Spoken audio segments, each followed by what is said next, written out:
ஏ ஷாஷா, உனக்கு கண்ணும் தெரியல காதும் கேட்கல, நீ என்ன பண்ணிருப்ப? எனக்கு தெரியலையே. ஆனால் அதுக்கு முன்னாடி நீ ஏதோ ஒரு ஸ்டோரி சொல்கிறேன்னு சொன்னல, அதை சொல்லு. நான் இதுக்காக தான் உங்கள்கிட்ட இந்த கேள்வியே கேட்டேன். இந்த ஸ்டோரியில நம்ம ஒரு பொண்ணை பத்தி தான் பார்க்க போறோம்.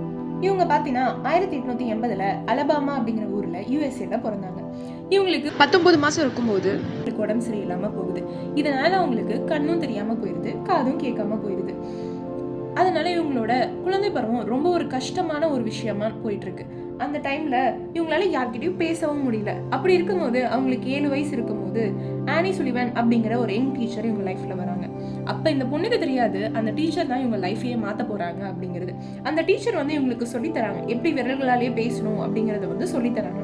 இதை வச்சு இந்த பொண்ணு பிரைலி, டைப் ரைட்டிங் அண்ட் எப்படி மத்தவங்க கிட்ட பேசணும் அப்படிங்கறதையும் கத்துக்கிறாங்க. இரு, நீ யாரை பற்றி பேசுகிறேன்னு எனக்கு தெரிஞ்சிருச்சு.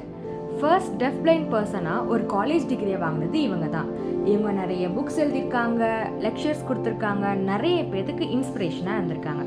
Disability rights, women rights and பீஸ்க்கு கடைசி வரைக்கும் போராடினாங்க. ஹெலன் கெல்லர் தானே அவங்க? ஆமா, நான் ஹெலன் கெல்லர் பத்தி தான் பேசிட்டு இருக்கேன்.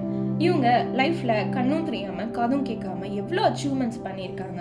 ஆனா நிறைய பேர் அவங்க கிட்ட என்ன இருக்குன்னு யோசிக்காம இல்லாத பத்தி தான் யோசிச்சுட்டு இருக்காங்க. பட் எல்லாரும் அவங்க கிட்ட என்ன இருக்கோ அதை வச்சு அவங்க என்ன பண்ணலான்னு யோசிச்சாலே இந்த மாதிரி எத்தனை ஹெலன் கெல்லர் வேணாலும் உருவாகலாம். அடுத்து யாரை பற்றி பேசலாம் அப்படிங்கிறத கமெண்ட்ல சொல்லுங்கள்.